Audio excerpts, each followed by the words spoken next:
Microloc workout for my routine. Microlocs. First, I want it out of my way, and so I get a scrunchie and I put it back up.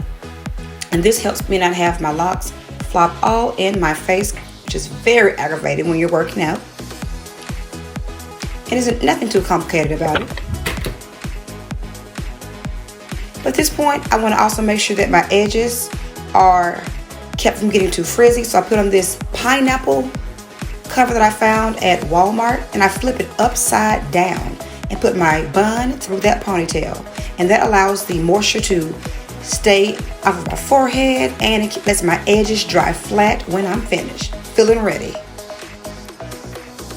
Yeah. Tired?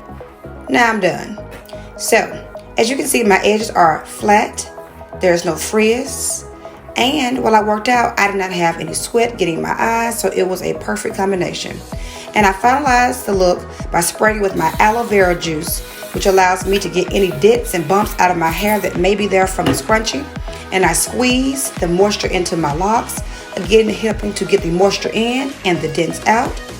And once that's done, I am literally ready to go to my work day. Simple, and it literally was just that easy.